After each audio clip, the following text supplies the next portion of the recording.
Welcome to Catch Outdoors, presented by the Waypoint Podcast Network at waypointtv.com. I'm your host, Captain Rob Modies, reporting to listeners each and every week from the fabulous Florida Keys. This podcast is centered around the great outdoors and includes topics on fishing, boating, beaching, bicycling, hiking, camping, mostly fishing and boating lately. We'll get to the other stuff, I promise. But anyway, most anything else that's related to the outdoors or spending time away from your office or your home, that's good for you. It's good for your soul. Get out of the office, get out of the home. So kick back for the next 40 minutes or so, get a taste of my Florida. This week's episode is number 82. A little of this, a little of that. But first, a fishing report. Saturday, Janelle and I headed out to the reef. It was a brief trip. Weather was fine. Waves weren't. They weren't that bad, actually, but the swells were about 3 feet or so, and Janelle does not do swells. So she did manage to get a few fish, yellowtail, parrotfish, wrasse, things like that, but she began to turn the same greenish color as the parrotfish, so it was time to turn around and head home. So she had me drop her off at the dock. That was actually my idea, and she confirmed. She's like, I'm feeling pretty awful. I'm not going to go in the back today, so just set me on the dock, and then I did, and she felt better later. And then I continued on to the back country. By the way, she does a whole lot better in bigger boats, just not the skiff where the swells make it a bobbing cork in the seas. I could tell she's looking around when we stopped. She already had that look like, no, I'm not so sure this is going to work. So, and I know that. It's okay. So I took off for the back country after dropping her off, and it was absolutely awesome. I cannot begin to tell you how much fun it was. I headed up to the upper reaches of Florida Bay. Noticed right away that the water went from very clear down in Blackwater Sound and through the bogies, the pass there, and then onto the flats. But as I moved up toward the top, it got that, what I like to see is this general little bit of cloudiness, kind of milky looking water. It's really perfect when it's like that. You can see down about a foot or so. The clear water is really, really beautiful, but the fishing can be very, very tough when it's like that. I mean, it's fun to like completely see everything out in front of you, but the fish have way better eyesight than we do, apparently, when they're looking up, and it really does put the angler at a disadvantage. So finding water that was a bit milky turned out to be a big advantage for me. I rolled into an area that has that I have fished in the past. It's near a key. I will not mention the name. Sorry. Got to come visit. I'll take you fishing. No charge. No, the charge will be pay for some gas and get some ice and, whatever. But anyway, come visit. It's okay. I don't mind. Miss you guys, especially my West Coast guys. So anyway, you could see down about a foot or so. So I rolled up into the area that I have fished in the past, and it was really good several months ago and has not been so great since the water cleared. But when the water went back to milky, the sardines moved back in, just pools of them. And also schools of finger mullet were moving about. So I basically dropped the power pole in the area I had been in before. I'd marked it on my charts. And 3 hours. I hardly moved. I might have gone a little bit to the right, 20, 25 feet, and a little left, 20, just to move. The bite was sensational. It was mostly sea trout, ladyfish, and jacks. The ladyfish generally would not leave my baits or artificials alone. I started out with some live shrimp, and I didn't have a lot. I had some for the outside, so I just brought it back inside with me and used it up. So it was pretty incredible. They were every cast. It was just nuts. The ladyfish got difficult. They would attack it when it hit the water. They knew it was coming. And I was really looking for at least a trout for dinner, which I finally got. Got a nice trout, actually, one nice big one. And so I kept that one for dinner. But the artificials were what really started to pay off. There was even explosions from tarpon, by the way. I did not have, every time I had one of those, I never saw a tarpon roll. It was one of those weird days. Again, it was milky, so you didn't really have great visibility. But the tarpon were not busting out of the water or rolling like they normally do. These guys were attacking probably the mullet, I'm going to guess, not the whitebait. you would just be looking in the wrong direction. I did every single time. It would happen behind me. It was crazy. And I'd turn around. There's this huge boil, an explosion, like somebody dropped a bucket of water into the water, and they were gone. And I'm like, gosh, so I, of course, start casting all around with artificials that have worked for me in the past for tarp and nothing but, more trout. So that was good. Best artificial of the day was the Rapala X-Rap, the Twitch and Mullet. Size 6, write it down. The pattern was pilchard. Pinfish was a close second, but that pilchard pattern they have in the number 6, they have a number 8, which is slightly larger. The bait that I was seeing bouncing around the boat was a little shorter, so I backed off to the number 6, and man, that's all it took. I really love this lure. It's not lipped, has a nice slow sink. Real slow. I mean, throw it in the water and watch it next to the boat or next to the shoreline. You'll see what I mean. It just goes down nice and slow. So after casting, I kind of like to leave it for 20, 30 seconds and then start twitching it gently. And the faster you reel it, of course, it's going to come up toward the surface. So this is a non-lipped bait. So this thing is just, free swim.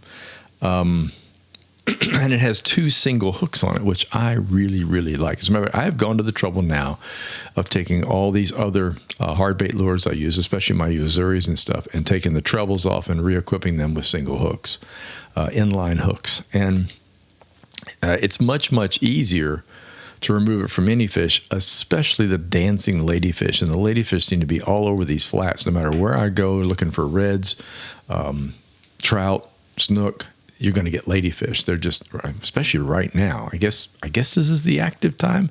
I remember down in Islamorada, we didn't catch all that many of them on the grass. We got them, but nothing like up here in Key Largo. They're just crazy back here in the back. And they're big, which of course makes it fun.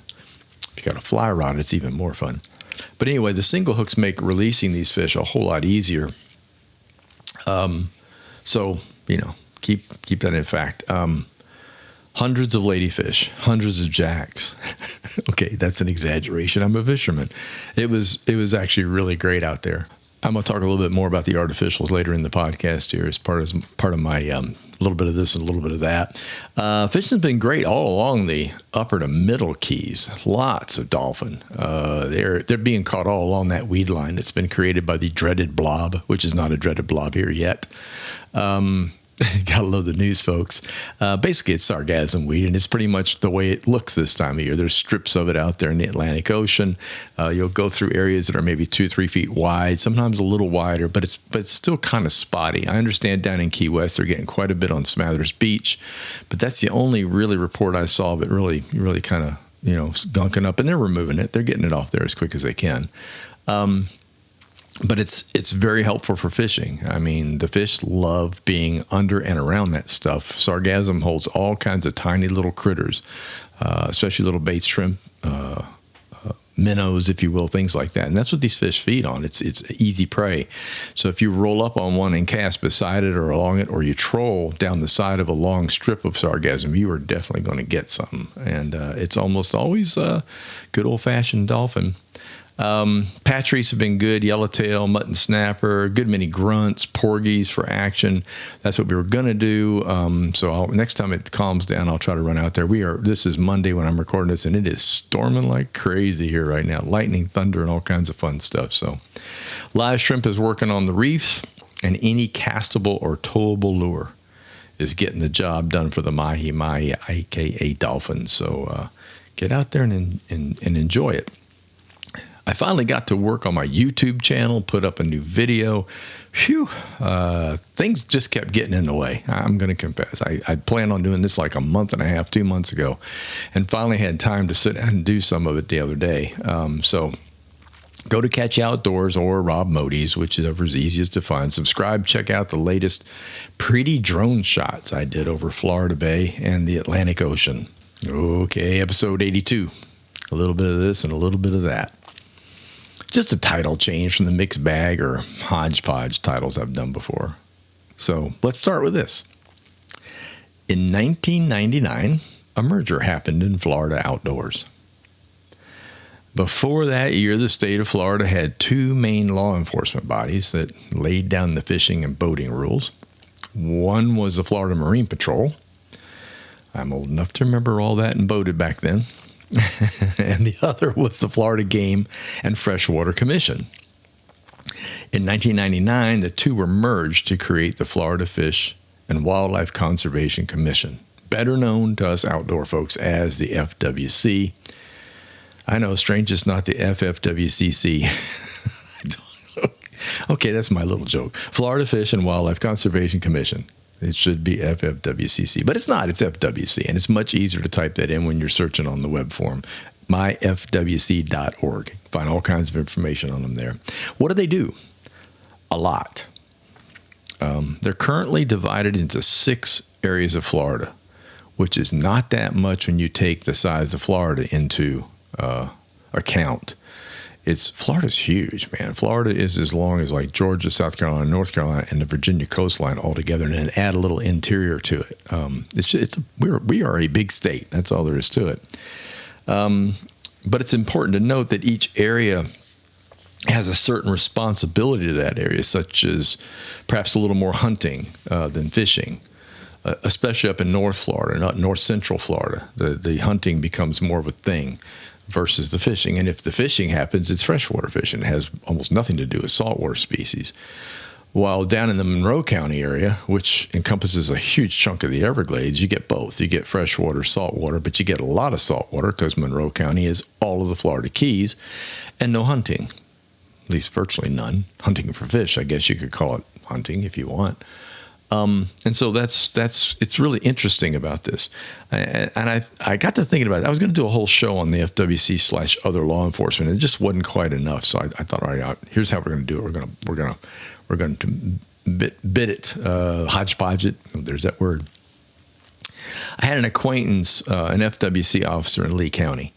And some of the FWC boats were actually kept at the marina that I worked out of years ago as a guide. And this was back in 2010 to 2015. And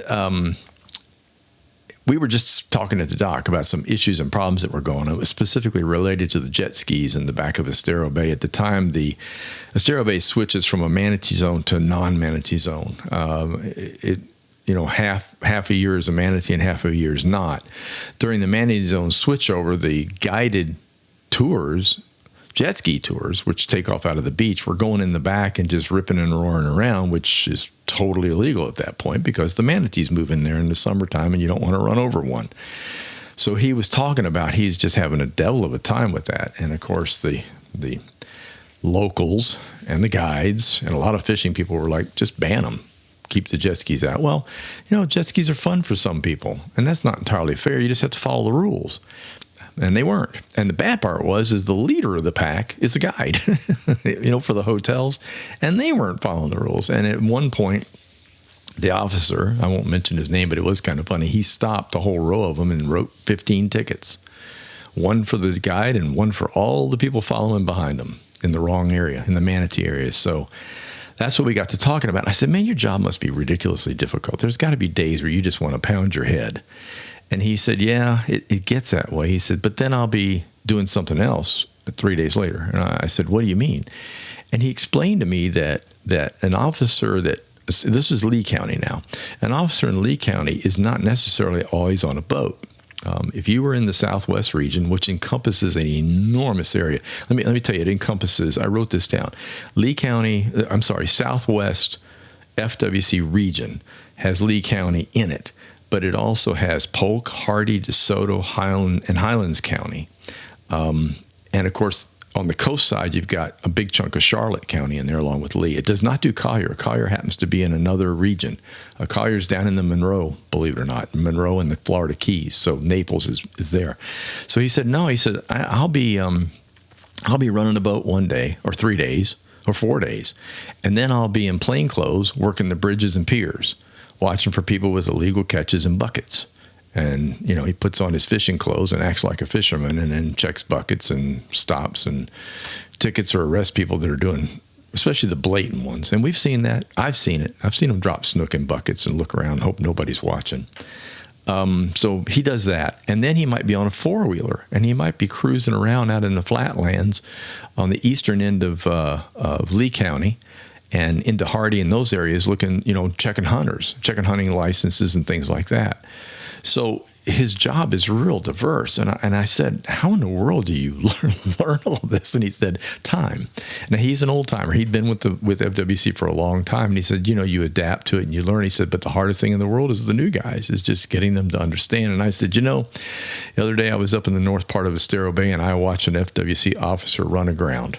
And he goes, that's a new guy. Because they don't know Estero Bay. Well, heck, if you don't know Estero Bay, I don't care how many times you boat out there. If you say you've never run aground in Estero Bay, you're lying. The same thing's true down here in Florida Bay.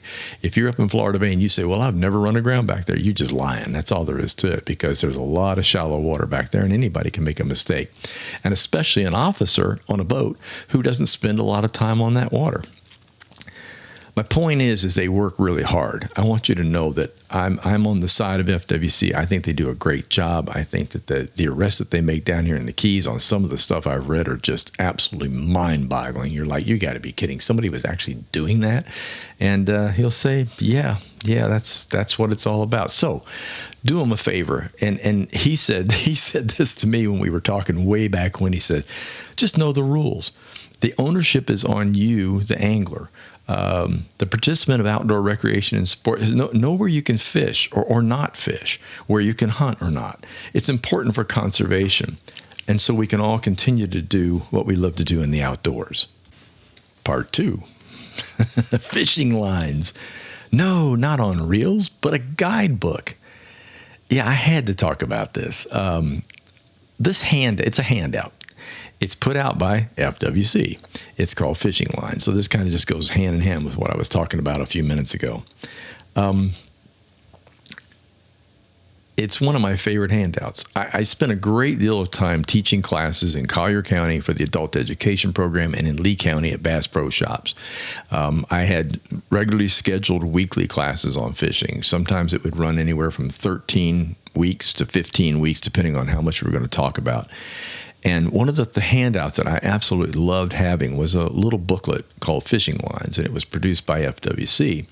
And then it went away. And I was so bummed because it had great information in it. Well, guess what? They have a new handout. It's brand new. The new Fishing Lines is available. It's updated. It's thick. It's wonderful. Thank you so much to Jessica McCauley, the director of the Marine Fisheries Management Division of the FWC. I am so happy this is once again available, and happy for listeners and those of you out there that spend time fishing outdoors. It is a fantastic fishing directory. It has everything you need to know about fishing in Florida: the rules, rigging, all the different types of rigging, everything from corks to circle hooks to J hooks, knots, bottom rigs, top rigs, floaters, just everything you can imagine is in this thing, as well as a fantastic section on fish identification. Great, really accurate drawings, not pictures, but drawings of the fish, pointing out the different fin arrays and things like that. So you can definitely make an educated identification of some of these fish. It's really difficult. I'm learning in the ocean out here, okay? I learned in the backcountry. There's not a whole lot to it. There's snook, there's reds, there's trout, there's ladyfish, there's sheep's head, things like that, mangrove snapper. The diversity back there is pretty cool, but the fish are all fairly unique. You catch a black drum, it's obviously a black drum and not a redfish. They look similar, but it's pretty obvious they're not the same. Down here, get out on the Patch Reef and start catching snapper. You got no idea. Yellowtail, I can tell that one. Mangrove, because I'm familiar with it. And then all these other snapper come up, or porgies or grunts or whatever. And I'm like, oh, okay, I think I know that one. And I've been at this a long time. That's where this book comes in. This little booklet has just got it's just got fantastic drawings, and it's really, really cool. So I got my new copy, the new version, because of something I joined. There's a thing going on right now with FWC, and it's called Catch a Florida Memory. It's a saltwater angler recognition program. So basically what it is, it has awards, prizes, lottery drawings, things like that. You go out and catch fish. You get a picture of you holding the fish. You turn it in on online and tell about the fish. If it's a big fish, you weigh it and measure it. Make sure you add that to it, and you get put into categories. And basically, what this is just it's a lifetime recognition of catches. And when you hit 10, you get a prize. When you hit 20, 30, 40, 50, 50 is the max. If you get 50, man, you've really accomplished something. But these are all these different species. So I thought, this will be fun. I mean, I've already got pictures of 10. I'll at least make it to level number 1. And so I did that. And when you get that, you get a nice certificate, you get a T-shirt, and you get the Fishing Lines booklet, which I was more excited about than anything else. So I was kind of like, actually, I was totally surprised because I had no idea they'd updated it. So keep in mind, to qualify, you have to have a picture of you holding the fish. So you either got to get somebody with you out there fishing, which is a good idea, or in my case, I fish by myself a lot. I just got to get a lot better at selfies. That's all there is to it. But without you holding the fish, it's not going to count. You can't just put it on a measuring board and say, I caught this. Now, on the bigger fish, yes, they want it measured on the board, and they would like to have a weight if that's legit. Again, we don't weigh snook in Florida. We don't weigh a lot of fish because we'll hurt them by doing the jaw weights, so we don't do that, and that's acceptable. But the identification part's pretty cool. And then, of course, the object is to get into Lifetime and get all 50 fish. Good luck with that. So where do you sign up? It's pretty easy. Go to myfwc.com/fishing. And then click on the saltwater fishing and then saltwater publications for your Fishing Lines magazine. And in the same place, you can also go and go to a menu that talks about the lifetime catches, and you can sign up for that there as well. So you can get your copy, myfwc.com/fishing. So head there to get your copy. It's worth it, believe me. Let's talk about, it's the same theme, printed material for fishing. I guess, when I fished the West Coast a long time, and quite honestly, I reached a point in my life where I knew a lot about it and I wasn't really reading a whole lot about it. And of course, when you hang around a group of guides day in and day out, you learn what they learn and vice versa. Remember, we all fished together on the slow days when there wasn't a client around. We'd all jump on a boat and go out and fish. And then you learn different styles, different rigs, things like that. When I retired from guiding back in 2015, thanks to cancer. It wasn't my idea. I don't know if I'd still be doing it at this age, but that's a rough life, people. If you think guiding is easy, you're wrong. But anyway, I would still be on the water like I am. And having the boat now has really increased my interest in this thing and getting back into serious fishing, especially in a brand new area like the Florida Keys, at least the upper Keys. I fish the middle Keys a lot, but the upper Keys are new, real new. So I subscribed to a couple of magazines that I hadn't subscribed to in years. I've read some online articles from them, and then decided, I want printed copies. I like holding it in my hand, sitting on the couch, turn the TV on, and then sit down and take a look at these magazines. And what's on the TV? Fishing shows, of course.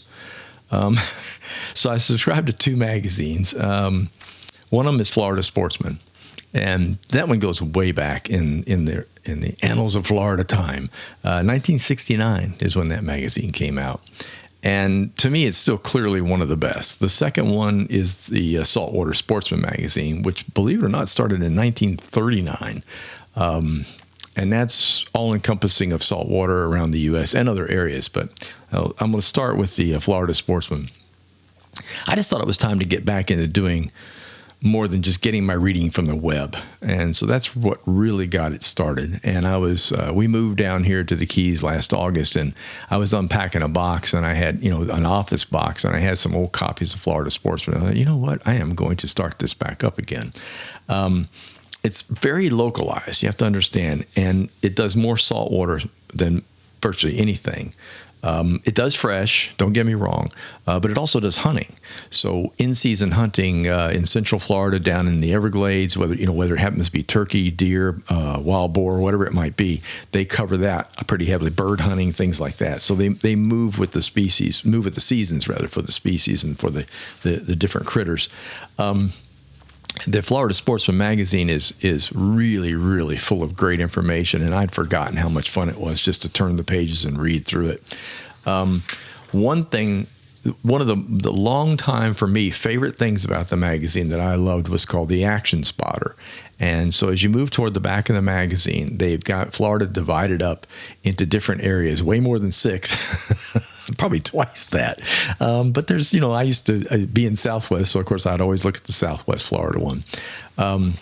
But basically they've divided the state up, and also including the Bahamas. Each section is written by a local guide or a heavy-duty fisher folk.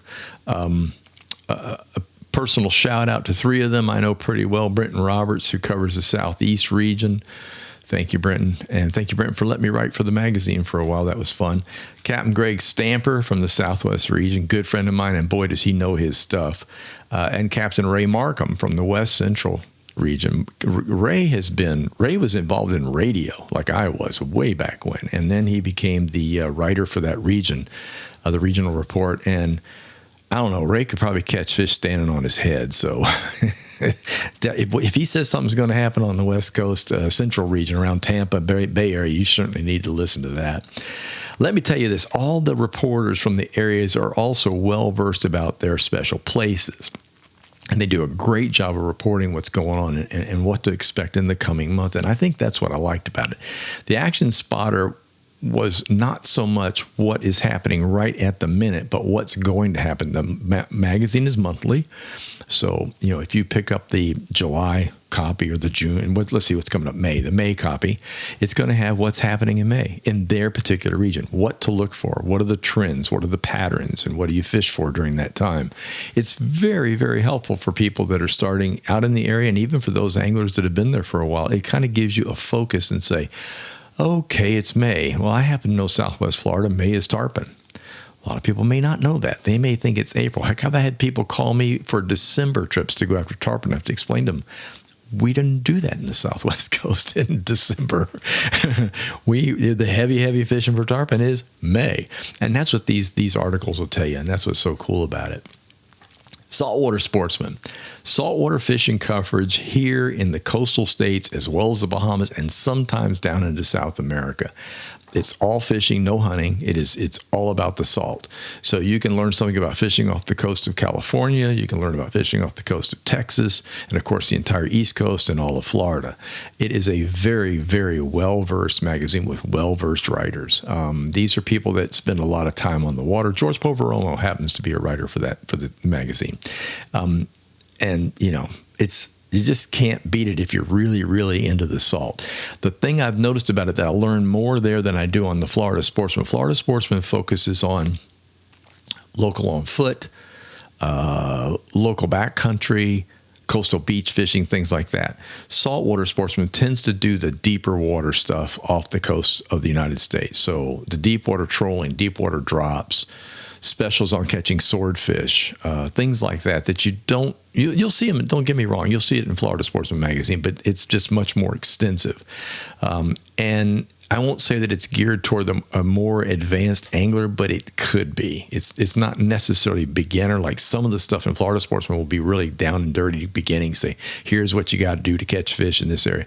You will get more than that out of Saltwater Sportsman. So both of them are good to go with, and both of them are good to match up together to get you on fishing and get you to catch stuff in the salt water around Florida. Switch gears. Sorry, that was braking, wasn't it? Yeah. Okay, we braked and we're going to switch gears again. Seems like the cooler wars are on. I don't know if you've noticed this or not, but I have, and that's because I just got a boat. Man, everybody now's got a cooler they want to put on your boat, and it's the best. Heck, it started years ago with Yeti. If you don't know Yeti, then you ain't been fishing and you ain't been hunting and you ain't been outside. That's pretty much it. But Yeti has owned it. They ruled for a long while. Probably I would give them credit for being the industry standard for the high-end cooler. All coolers were fairly lightweight up until they came along. You might keep ice for about a half a day in the heavy heat, and a lot would be melted when you finally hit the dock. And all the construction was highly suspect. Listen, I went through plenty of coolers, so I know what I'm talking about here. I had lots of coolers on board the boat, and within a year, they would be replaced. The hinges would rust, the snaps would come off the front, They were they were just a mess. I had one that the top just blew right off of it one time while the boat's running. The hinge just came loose. And you're like, all right, when I get back, I'm going to have to run out to the store, head to Bass Pro or something and get another cooler. Yeti gave us the most indestructible cooler with heavy duty insulation. I mean, that's really what it was. That's what it was about. It was built like a refrigerator without a compressor in it, without a motor in it. It was thick. It was heavy.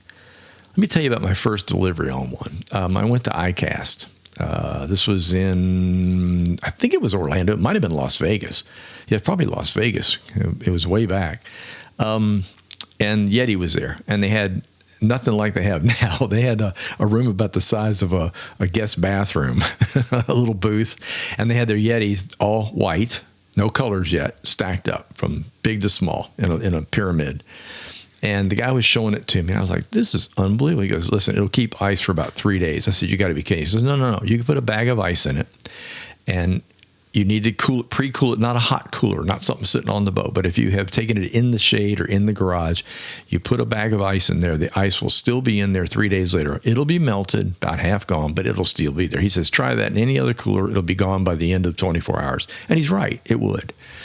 So I'm like, okay, I'm intrigued. How much are they? And back then they were like $250. Now remember, coolers back then were like $44, $45, $50, something like that. I was like, $250? You got to be kidding. And especially for the size that I needed for the boat. Yeah, it's worth it. So he was showing me how it worked, showing me how thick it is, how it does what it does. And I'm like, well, that's pretty impressive. Can I get one? He goes, have you got a card? And I go, yeah, pop the card out. And it shows that I'm a guide. He goes, we will give you a serious discount if you just put it on your boat. I'm like, well, hell yeah. I'll give it a try. Why not? So they sent me one. I think it was a 70 quart, standard size that you have on boats that are under the seat or in the seat. And it was really funny because when I got it, it arrives at the front door about a week and a half, 2 weeks later. And I pick it up, and I think he's filled it. I think there's stuff in it. That's how heavy it was in the box. The cooler was substantially heavier than anything I had ever picked up before, including the igloos and all the stuff that I'd used over the years. And I'm like, wow, this thing is crazy. Well, I put it on the boat. I put ice in it, and he wasn't kidding. I could go fishing in the morning, the afternoon, come back in the morning to get ready to buy another bag or two of ice, and it already had ice in it. And I'm thinking, this is awesome, because one of the major expenses of a fishing guide is ice, bait, and fuel. That's the three big things. And if you can lower one of them way down, you're doing way, way better. And that's what I did. So I became a big fan. Yes, the price was heavy, but I felt they were worth it. And I told everybody that got on, people would look at the thing and go, what is that? And I'd say, it's a Yeti. Well, they rode the wave for a while. And as I said, there's some kind of cooler war thing going on now. There are all, I guess the competition finally figured out that you really can sell a cooler for $300 if you want to, provided it's going to last for a long, long time. By the way, that first Yeti, I still have it. It's in the garage. It's not on the boat. It's too big to sit in the boat that I just bought. The framework won't hold it, but it's still here and it still works. The hinges are good. The latches are still good. I call it my hurricane cooler. That's one of the advantages of these coolers. I'll just do that right now. We'll talk about that. If you've got a storm and the power's out, the one thing that you're just dying to have is ice. But you can't keep it in a standard cooler. It just goes away. It melts too fast, especially in the heat of summer after a hurricane. That's like the worst heat ever. Oh my God, August, September doesn't get any worse than that. The Yeti, you can keep ice in. You can go on your safaris for ice. That's what you have to do because not everybody has it after the hurricane. Find your ice bags, put it in a Yeti style cooler, and it keeps for a while. So that's what that cooler does now. The first one I noticed pop up on the market was one called Arctic, which for a long time I just called RTIC because I really didn't get the fact that it was Arctic. It looked like the initials to the company. But Arctic is, that's the first one I noticed. And they were a lower price Yeti. And they did a great job. It's got great latches, great hinges. It's just as thick. It's got the insulation, like a refrigerator insulation. And it's obviously given Yeti a run for the money in that cooler design, although Yeti now has branched out into all kinds of portables, backpacks, cups, glasses, tumblers, all kinds of things. But Arctic was the first one I noticed that actually made a little push into the Yeti market. I was at West Marine the other day, and then I noticed something really weird. I went in West Marine for a boat part, and I went over through at the West Marine down here in Key Largo. You got to walk through the coolers to get to the accessories for boats in the back. And I noticed that Igloo's gotten in on the game. They had a heavy-duty 70-quart. Looks really great. I didn't open it up and play with it, but it's got that whole look about it, the Arctic and the Yeti look. $250. I can't even remember thinking of seeing an Igloo at $250. I was like, what? And so, yep, they got it. It's a far cry from the under $100 level that they're known for. So I guess they've jumped into the market. And there are others. I went on the web and looked and was kind of surprised. You got Coleman, X-Spec, that's X-S-P-E-C, Expect, I guess. They're Pro. The Orca and Rome. All of them are very similar coolers. Some are sized specifically for specific things like putting them on Jeeps, roof racks, other boats, specific sizes to fit under seats. So, I mean, you have a lot of choices now that you can run around on looking for these coolers. The Coleman. I have to mention the Coleman. My grandfather had a Coleman. Okay, you old farts out there, you remember this, right? You remember the Colemans that were metal? Mm-hmm. They were usually red or green, one of two colors. You got two choices, red or green. And they had that big, like a twist lock on the front.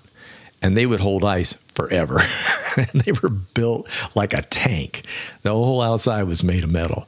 They weighed a lot. But man, oh man, that was your camping cooler, the Coleman cooler. That was something that I had this, when I went online to look up these different coolers, I saw Coleman. I went, oh my goodness, look at that.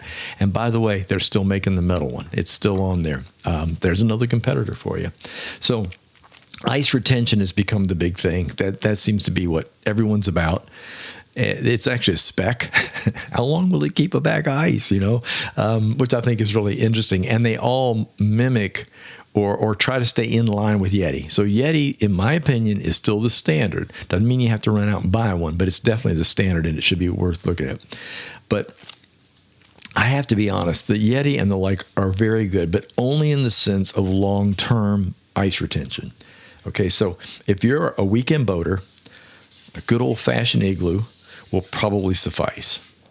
If you're a fishing guide, a hunter that goes into the woods for days, maybe you're a camper, week-long camping, then the Yeti style is certainly worth the money because it's going to keep things cold. It's going to keep a lot of ice and keep all of your food and things that you really need over the long weekend or maybe even a week's time without a whole lot of ice replacements. So that's the way I look at this now. You can probably get away with a decent cooler on a boat. I mean, I have a standard Igloo on there now. That's what came with the boat. It's fine. It works great. But I'm only out there for about 5 or 6 hours now. I don't spend all day on the water, and I don't spend all weekend on the water. So one bag of ice is fine. It helps keep things cold, and I've got a place to put fish in there if I decide I want to keep a fish. Something else I found, and I've mentioned it, hurricane aftermath. Don't forget that. When the electricity's gone and ice is hard to get, those really high-quality coolers are worth their weight in gold. They really are. So if you're down here in Florida and you're in the hurricane region, you might want to consider that because you're not going to be using your boat during a storm. So if you have it on your boat or you have it for boating or camping, you can easily pull that into the garage and that becomes your backup of ice after the storm. Okay, I mentioned this part early. What is this, part 3, part 4, part 3? I've lost track now. I mentioned this early in the fishing report about my soft versus hard bait or just hard baits and hooks, and I briefly hit it because I knew it was going to come later. I love the soft stuff, I really do. And most are very, very similar to each other. And they do pretty much the same movement in water. So this is soft, castable baits. I'm talking about like Z-Mans and DOA and Zoom, Gulp. And there's a host of others. I mean, good grief. You want to really blow your mind, just go to Bass Pro, go to the soft plastics area, especially in the freshwater, and just walk down the aisles. There's usually 2 huge long aisles on both sides of all kinds of soft plastic products, sometimes 3. And sometimes in the case of the one in Fort Myers that I've been in quite a bit, they actually have a separate area for freshwater and a separate area for salt. Although, keep in mind, you can go to freshwater, pick one out, and it'll work great for saltwater fish. That's where most of them came from anyway, from bass fishing. I like them. They're easy to rig. The only difference really is in rigging. Some you rig with plain hooks through them. Sometimes you do a weighted hook. Sometimes you do a jig head. That's about it. You accomplish the way you want it to look by experimenting a lot. You hook it through the head only. I've seen that recently. That's been around, but it's made a major push lately.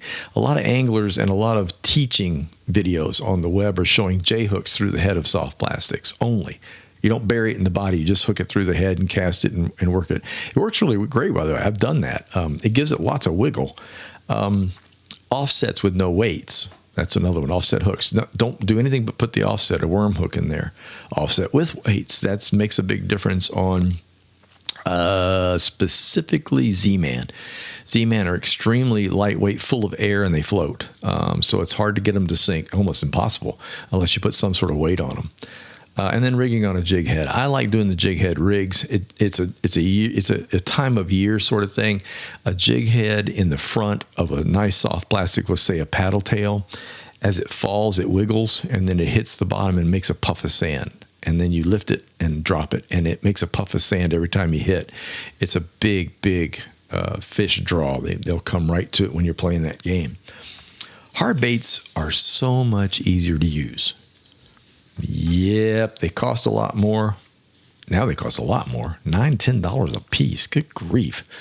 Oh, yeah, there's sales for $5. But the really, really new, good, neat stuff is, and they know it, it's like $9 to $10 a piece. But I love the different styles. I mentioned on my fishing report earlier about the Twitch and Mullet. That's Rapala. And they have gone all out in their colors and their details on these things. They look like little baits. They're just incredible. One thing, if you love hard castable lures, get rid of the treble hooks and add single J hooks. That was the thing that caught my eye when I started getting the Rapala Twitch and Mullet. It's already comes equipped with J hooks on it. So instead of trebles, and I am not a huge fan of trebles. Trebles will get you in a lot of trouble. Trebles for trouble? Trouble. No, wait a minute, that trouble. No, I'm not going to go there. I think that was a Star Trek show. Anyway, yeah, it was. The Trouble with Trouble. No, The Trouble with Tribbles. Something like that. Anyway, I'm sure somebody will send me a note to correct me. The interesting thing about this is that the J hooks work just as well as the treble hook does, and they're less offensive for you. The fish, I mean, if you hook a fish, you've got a handful. First of all, you got to be really careful that you don't get hooked, and that's what usually happens. I use ladyfish as an example, Spanish mackerel as an example. Those daggone things wiggle like crazy, and they will toss a hook out of the mouth and get you right in the finger when you're trying to release them. So J hooks are safer, and they're a single hook. You can replace treble hooks on almost any hard bait with a single inline J hook. Now, when I say inline, this is kind of important so that you get a feel for what it looks like. The inline hooks are the eye faces the bend in the hook. So the eye is not crossways to the hook itself. Okay, so the eye is in line with the actual J. It's all lined up. And that's so that you can hook it onto the split ring on the lure and make sure that it's going to work properly. It will not work so well if it's sideways. It just hardly works at all, or get tangled and stuff like that. So you got to make sure you get inline hooks. There are lots of them available on the web. You can order them, and you can go into the stores now. Most of them have them right where the hard baits are. They have them hanging right there, so you can replace some of the baits that come with treble hooks with single hooks. And I think that's really a great idea. Little hints here: when you replace the hooks, the tail one orientation is upward. So the hook, the J hook, will face up on the tail, and it faces down on the belly. Okay, that's 2 tips. You can go online to see this. You don't have to write this down, but that's essential. You'll need a split ring plier to open the split rings. Doing those with your thumbnail is almost impossible. So you'll need that to get this done. And there may be a bit of balancing involved. You may have to balance the lures out a little bit, the hooks out rather, with foil wraps. They make these foils, kind of like lead, but it's not lead. It's a heavy foil that you can wrap on the shank of the hook to help give it a little weight. That has really pretty much gone away. Back in the day when I was doing this 10 years ago, it was really hard to get them balanced out because the lure balancing was dependent on what hooks that the manufacturer put on. So you had to make adjustments if you literally took a treble away, because it's heavier than a J hook. So, but that's not so much, but you can fix that if you have to. So lastly, before I jump off of here, summer is coming. I'll start with Take a Kid Fishing. It was part of my sign off on my radio show. It's very important. Most anglers, when asked, get started into the world of fishing by a family member. Please remember that. And summer's coming. Kids are getting out of school. It's time to get them on the water as much as you can. Most likely dad, or even nowadays mom, is the one that's going to get them started on fishing. So please keep that in mind. There are all kinds of summer camps here in the good old continental US of A that do fishing for kids. And there's organizations you can sign the kids up for during the summer camps and things like that, where fishing is specifically offered. So look that up, but get them out there on the water. This is really important to the future of fishing. I also wrote this book. It's called Take a Kid Fishing, an adult's guide for introducing youngsters to the world of fishing. The book is on sale right now for the summer on my website at catchoutdoors.com, and the copies are signed and include shipping at the price on there. So, you're having a difficult time, what the heck do I do? Get the book. Simple, though. I'll explain it to you. Before I sign off, thanks so much again for the notes. Great questions via email and text. Keep them coming. Email is catchoutdoors@gmail.com. And yes, book number 4 is in the works. I keep getting a lot of questions. Hang on there. I'm working on it. I'll spill the beans a little later. Thank you so much for taking the time to tune in. My podcasts are scheduled for each and every Tuesday. If you enjoyed listening, please tell a friend, leave a review, and don't forget to subscribe to the channel. Catch Outdoors is presented by the Waypoint Podcast Network. It's available on Waypoint and many of your favorite podcast providers. Facebook pages, Catch Outdoors. The websites are catchoutdoors.com and waypointtv.com. Until next time, get outdoors and enjoy.